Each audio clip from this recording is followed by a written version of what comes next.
দীর্ঘ ২৭ বছর পর জেল খাটা নেলসন ম্যান্ডেলা সূর্য কি জিনিস উনি চোখে দেখেননি। অতঃপর নেলসন ম্যান্ডেলা দেশের প্রেসিডেন্ট হওয়ার পর একদিন তার কয়েকজন সহকর্মীকে বলেন, চলো আজ শহর দেখি। চার দেয়ালের ভিতর বন্দি জীবনের দীর্ঘ সময় কাটানোর পর নিজের শহরটি কেমন হয়। নিজ চোখে না দেখলেই নয়, সহকর্মীদের সাথে নিয়ে নেলসন ম্যান্ডেলা শহরের অলিগলি হাঁটলেন। খুব ক্ষুধা লাগার পর ম্যান্ডেলা বললেন, সামনের মোড়ে যদি কোনো রেস্তোরাঁ থাকে সেখানেই খেয়ে নিতে চাই। ওরা তো অবাক, বুঝতে পেরেও ম্যান্ডেলা বললেন, অবাক হওয়ার কিছুই নাই, ক্ষুধা লেগেছে, খাবো। কয়েকখানা ভীষণ খাবার খেয়ে যেহেতু মরিনি, তাই এত সহজে মরবো না। সবাই মিলে টেবিলে খেতে বসছে। অল্প দূরে আরেকজন ভদ্রলোক বসে আছেন, বেশ বয়স্ক। হোটেলের ওয়েটারকে ম্যান্ডেলা বললেন, একটা চেয়ার এনে আমার পাশে রাখো এবং ওনাকে বলো আমার টেবিলে বসে। ভদ্রলোক আসলেন, এসে আমার পাশে চেয়ারটা সে বসলেন। খেতে খেতে আমরা গল্প করছি, কিন্তু পাশে বসা লোকটি কিছুই খেতে পারছেন না।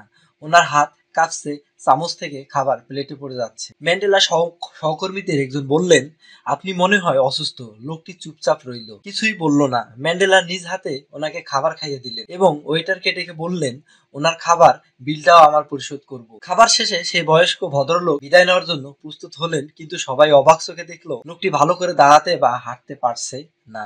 শরীরের কাঁপুনি প্রমাদমান। ম্যান্ডেলা নিজ হাতে ওনাকে উঠে দাঁড়াতে সাহায্য করলেন এবং সহকর্মী একজন ওনাকে দরজার পর এগিয়ে দিয়ে আসতে বললেন। সহকর্মীর মধ্যে আরেকজন বললেন, এত অসুস্থ শরীর নিয়ে উনি বাড়ি পৌঁছাতে পারবেন তো? এই সময় ম্যান্ডেলা বলতে শুরু করলেন, উনি অসুস্থ না, আমি জেলে যে সে বন্দি ছিলাম, উনি ছিলেন সেই জেলের গার্ড। প্রচন্ড মারধর খেয়ে আমার খুব তৃষ্ণা পেয়েছে, পিপাসার কাতর।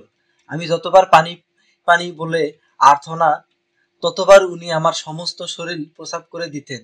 আজ আমি দেশের প্রেসিডেন্ট, সবচেয়ে ক্ষমতাশালী মানুষ হওয়ার পর আমি ওনাকে আমার টেবিলে একসাথে খাওয়ার জন্য আমন্ত্রণ করি। তাই সেই সব দিনগুলো কথা মনে করে উনি খুব ভয় পেয়েছেন। কিন্তু ক্ষমতাবান হয়েই ক্ষমতাহীন মানুষকে শাস্তি দেওয়া তো আমার আদর্শের পরিপন্থী। এটা আমার জীবনের এথিক্সের অংশ নয়। তাই শান্তি পাওয়ার পরিবর্তে উনি ভালোবাসা পেয়েছেন। আমার মুখের শরীরে উনি প্রসাব করেছেন, ওনার মুখে আমি খাবার তুলে দিয়েছি। আমি আপনাদের যেমন প্রেসিডেন্ট, তেমনি ওনারও প্রেসিডেন্ট। প্রতিটি নাগরিকের সম্মান জানানো আমার নৈতিক দায়িত্ব। তোমরা মনে রেখো, শুধুমাত্র প্রতিশোধ নেয়ার মানসিকতাই একটি তৈরি রাষ্ট্রকে ধ্বংস করে দিতে পারে, আর সহনশীলতা মানসিকতা একটি ধ্বংস রাষ্ট্রকে তৈরি করতে পারে। তো আমার ভিডিওটি ভালো লাগলে সবাই আমার পাশে থাকবেন এবং ভিডিওটি শেয়ার করে অন্যকে শোনার সহযোগিতা করবেন। ধন্যবাদ। আসসালামু আলাইকুম।